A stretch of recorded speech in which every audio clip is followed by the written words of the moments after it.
নমস্কার বন্ধুরা, বাংলা গল্পের সোনাঝুরিতে সকলকে স্বাগত। এ হচ্ছে ভিন্ন স্বাদের গল্প শোনার আসল মজা। প্রিয় বন্ধুরা, আজ নারায়ণ গঙ্গোপাধ্যায়ের টেনিদা সমগ্র থেকে ছোট গল্প ক্রিকেট মানে ঝিঝি এই গল্পটি পাঠ করে তোমাদের শোনাবো। তো চলো শুরু করা যাক। ডেসিমালের পরে আবার একটা ভেঙ্কুলাম, তার সঙ্গে ভগ্নাংশ। এমন জটিল জিনিসকে সরল করা অন্তত আমার কাজ নয়। পটলডাঙ্গায় থাকি আর পটল দিয়ে শিঙি মাছের ঝোল খাই। ওসব গোলমালের মধ্যে পা বাড়িয়ে আমার কি দরকার? কিন্তু অঙ্ক আর সংস্কৃতর ধাক্কা যদি বা সামলানো যায়। ক্রিকেট খেলা ব্যাপারটা আমার কাছে স্রেফ রহস্যের খাসমহল। ক্রিকেট মানে কি? বোধহয় ঝিঝি। দুপুরের কাঠফাটা রোদ্দুরে চাঁদিতে ফোসকা পরিয়ে ওসব ঝিঝি খেলা আমার ভালো লাগে না। মাথার ভেতরে ঝিঝি করতে থাকে। অথচ কি গ্যারো দেখো, পটলডাঙ্গায় থান্ডার ক্লাবের পক্ষ থেকে আমাকেই ক্রিকেট খেলতে হচ্ছে। গোড়াতেই কিন্তু বলে দিয়েছিলাম ওসব আমার আসে না। আমি খুব ভালো চিয়ার আপ করতে পারি।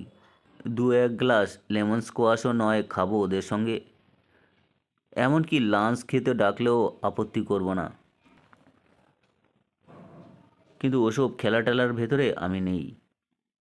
আমাদের পটলডাঙ্গার টেনিদাকে মনে আছে তো?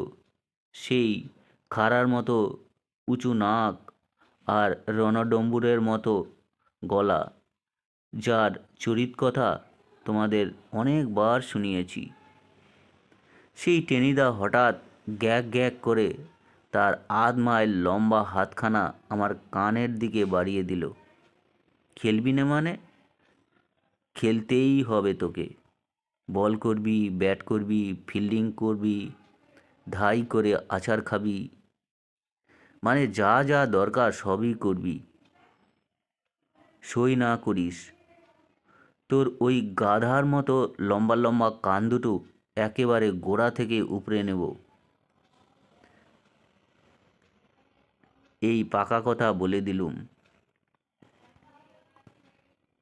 গন্ডারের মতো নাকের চাইতে গাধার মতো কান ঢের ভালো, আমি মনে মনে বললাম। গন্ডারের নাক মানে লোককে গুতিয়ে বেড়ানো, কিন্তু গাধার কান ঢের কাজে লাগে। অন্তত চটপট করে মশা মাছি তো তাড়ানো যায়। কিন্তু সেই কান দুটোকে টেনিদার হাত থেকে বেহাত হতে দিতে আমার আপত্তি আছে। কি করি? খেলতে রাজি হয়ে গেলাম। তা প্যান্ট ট্যান্ট পরতে নেহাত মন্দ লাগে না। বেশ কায়দা করে বুক চিতিয়ে হাঁটছি। হঠাৎ হতভাগা ক্যাবলা বলল, তোকে খাসা দেখাচ্ছে পেলা। সত্যি? একগাল হেসে ওকে একটা চকলেট দিতে যাচ্ছি, সঙ্গে সঙ্গে বলে ফেললে, বেগুন খেতে কাকতাড়ুয়া দেখেছিস? ওই যে মাথায় হাঁড়ি পরে দাঁড়িয়ে থাকে, হুবহুব তেমনি মনে হচ্ছে তোকে। আমি ক্যাবলাকে একটা চাটি দিতে যাচ্ছিলাম, কিন্তু তার আর দরকার হলো না। হাবুল সেন ঢাকাই ভাষায় বললে, আর তোরে কেমন দেখাইতে আছে? তুই তো বজ্র বাটুল, পেন্টুল পইরা যেন চাল কুমড়া সাজস। ক্যাবলা স্পিকটি নট, একেবারে মুখের মতো। আমি খুশি হয়ে চকলেটটা হাবুল সেনকেই দিয়ে দিলাম। হঠাৎ ক্যাপ্টেন টেনিদার হুঙ্কার শোনা গেল, এখনও দাঁড়িয়ে দাঁড়িয়ে ভেরান্ডা বাজাচ্ছিস পেলা? ব্যাট পর, দস্তানা পর। তোকে আর ক্যাবলাকেই যে আগে ব্যাট করতে হবে। আমাকে দিয়ে শুরু। পেটের মধ্যে ধাপাত করে লাফিয়ে উঠল একবার। টেনিদা বললে, ঘাবড়াচ্ছিস কেন? যেই বল আসবে ঠাই করে পিটিয়ে দিবি। এসা হাঁকড়াবি যে এক বলে ওভার বাউন্ডারি। পারবি না? পারা যাবে বোধহয়। কান টান চুলকে আমি জবাব দিলাম, বোধহয় নয়, পারতেই হবে।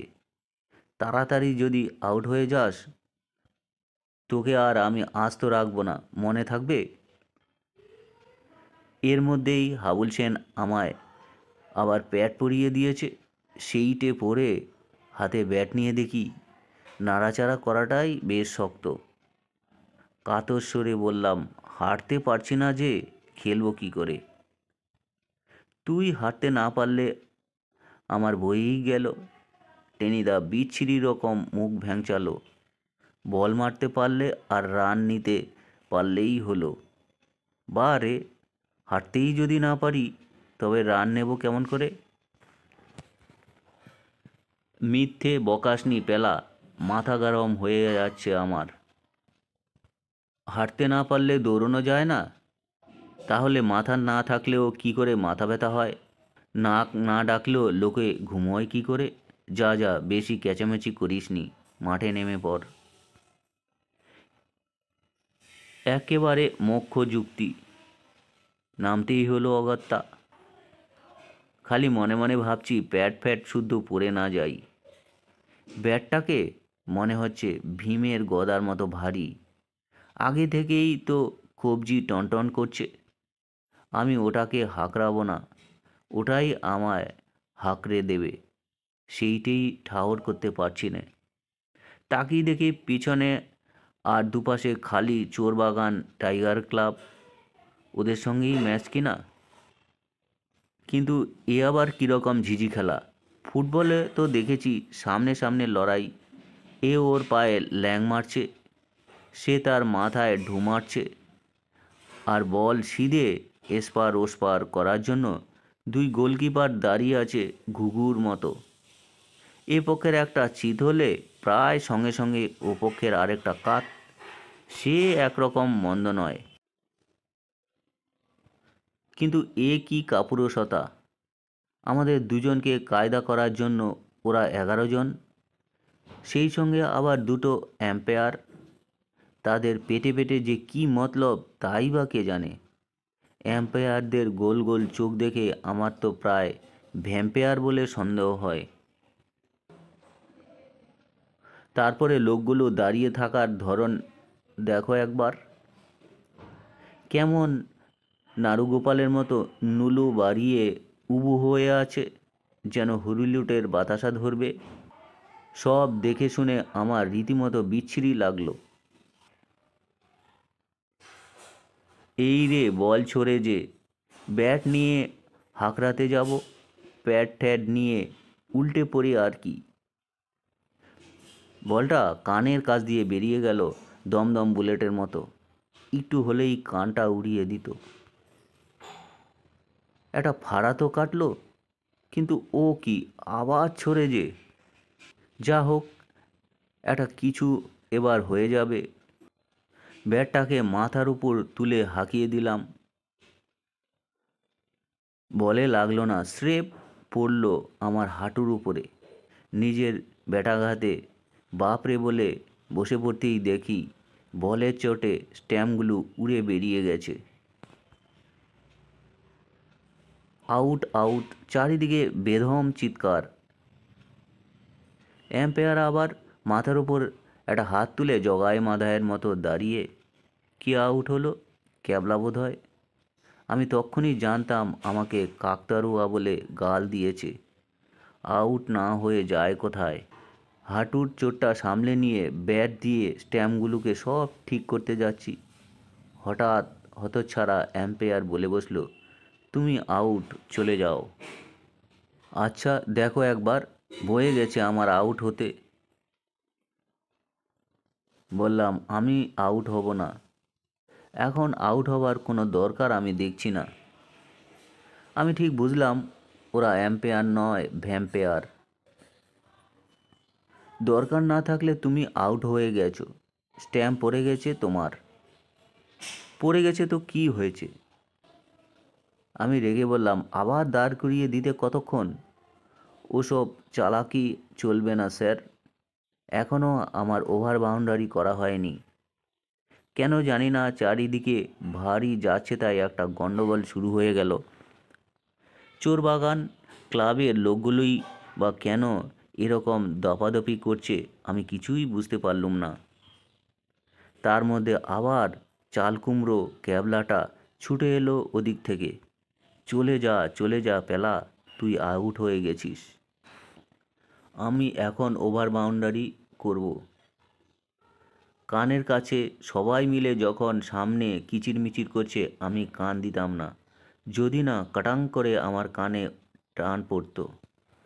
তাকিয়ে দেখি টেনিদা ধাই করে আমার কাছে থেকে ব্যাট নিয়ে কানে একটা চিংড়ি মেরে দিল।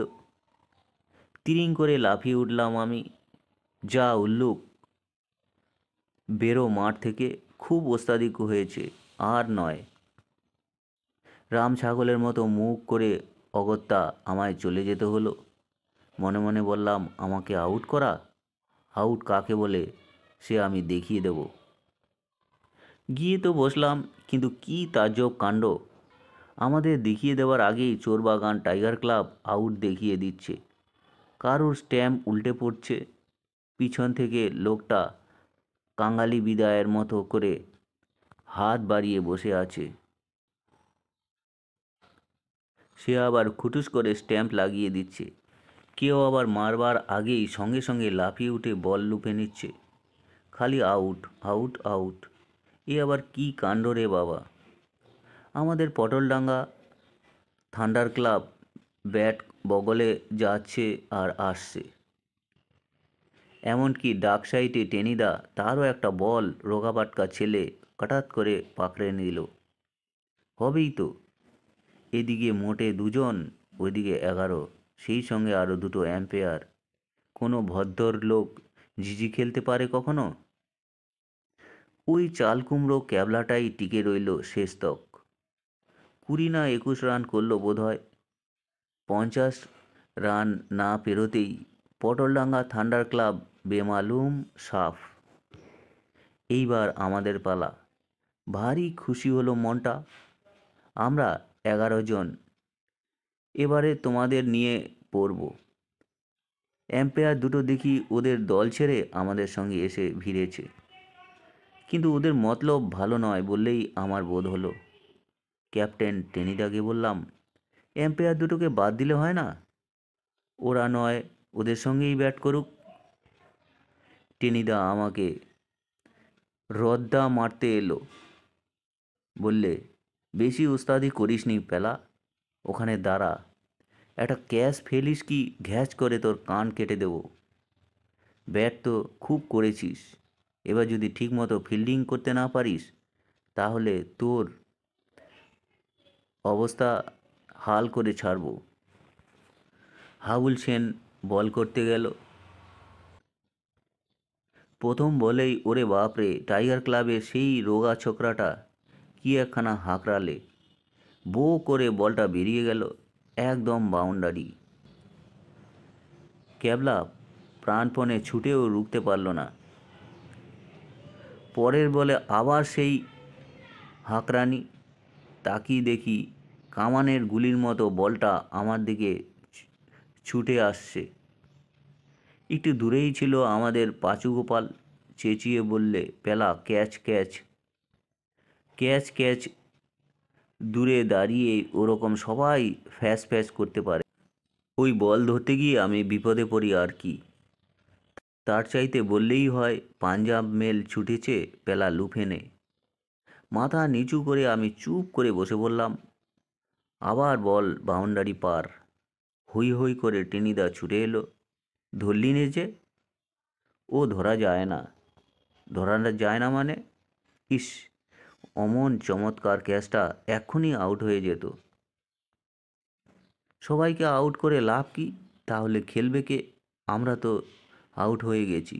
এখন খেলুক না ওরা, খেলুক না ওরা। টেনিদা ভেংচি কাটল। তোর মতো গারলকে খেলায় নামানোই আমার ভুল হয়েছে। যা যা, বাউন্ডারি লাইনে যা। চলে গেলাম। আমার কি, বসে বসে ঘাসের শীষ চুবোচ্ছি। 2-1টা বল এদিক ওদিক বেরিয়ে গেল। ধরার চেষ্টা করেও দেখলাম, বোঝা গেল ওসব ধরা যায় না। হাতের তলা দিয়ে যেমন শোল মাছ গলে যায়, তেমনি সুসুর করে পিছলে বাউন্ডারি লাইনে পেরিয়ে যেতে লাগলো। আর সাবাস বলতে হবে চোরবাগান টাইগার ক্লাবের ওই রোগা ছোকরাটাকে। ডাইনে মারছে, বাঁয়ে মারছে, চটাং করে মারছে, সাই করে মারছে, ধাই করে মারছে, একটা বলও বাদ যাচ্ছে না। এরই মধ্যে 42 রান করে ফেলেছে একাই। দেখে ভীষণ ভালো লাগলো আমার। পকেটে চকলেট থাকলে ওকে দুটো আমি খেতে দিতাম। হঠাৎ বল নিয়ে টেনিদা আমার কাছে হাজির। ব্যাটিং দেখলাম, ফিল্ডিং দেখলাম, বল করতে পারবি এবার? এতক্ষণে ঝিঝি খেলা দেখে আমার মনে হয়েছিল বল করাটাই সবচেয়ে সোজা। এক পায়ে দাঁড়িয়ে উঠলাম, খুব পারবো। এ আবার শক্ত কি? ওদের ওই রোগাপাটকা গোসাইকে আউট করা চাই। পারবি নে? এক্ষুনি আউট করে দিচ্ছি, কিছু ভেবো না। আমি আগেই জানি অ্যাম্পায়ার দুটোর মতলব খারাপ, সেই জন্যই আমাদের দল থেকে ওদের বাদ দিতে বলেছিলাম। টেনিদা কথাটা কানেই তুলল না। যেই প্রথম বলটা দিয়েছি সঙ্গে সঙ্গে বললেন নো বল। নো বল তো নো বল, তোদের কি? বলতেও যাচ্ছিলাম, কিন্তু গোসাই দেখি আবার ধাই করে হাঁকড়ে দিয়েছে। বাউন্ডারি তো তুচ্ছ, এবার ওভার বাউন্ডারি। আর চোরবাগান টাইগার ক্লাবের সে কি হাততালি! একজন তো দেখলাম আনন্দের ডিগবাজি খাচ্ছে। এইবার আমার মাথা গরম হয়ে গেল। মাথায় টিকি নেই, যদি থাকতো নিশ্চয়ই তেজে রেফের মতো খাড়া হয়ে যেত। বটে, ডিগবাজি, আচ্ছা দাঁড়াও। বল হাতে ফিরে যেতেই ঠিক করলাম এবার গোসাইকে একবার আউট করে দেব। প্যাডটা বোধহয় ঢিলে হয়ে গেছে। গোসাই পিছন ফিরে সেটা বাজছিল। দেখলাম এই সুযোগ। ব্যাট নিয়ে মুখোমুখি দাঁড়ালে কিছু করতে পারবো না, এই সুযোগেই কর্ণবধ। মামার বাড়িতে আম পেড়ে পেড়ে আমার হাতের টিপ হয়ে গেছে। আর ভুল হবে না। অ্যাম্পায়ার না ভ্যাম্পায়ার হা হা করে উঠবার আগেই বো করে বল ছুড়ে দিলাম। নিঘাত লক্ষ্য। গোসাইয়ের মাথায় গিয়ে খটাং করে বল লাগলো। সঙ্গে সঙ্গে ওরে বাবা, গোসাই মাঠের মধ্যে ফ্ল্যাট। আউট যাকে বলে, অন্তত 1 হপ্তার জন্য বিছানায় আউট। আরে এ কি, মাঠ শুদ্ধ লোক তেড়ে আসছে যে! মার মার করে আওয়াজ উঠছে। হ্যাঁ, আমাকেই নাকি! ঊর্ধ্বশ্বাসে ছুটলাম, কান ঝিঝি করছে। প্রাণপণে ছুটতে ছুটতে টের পাচ্ছি আসল ঝিঝি খেলা কাকে বলে।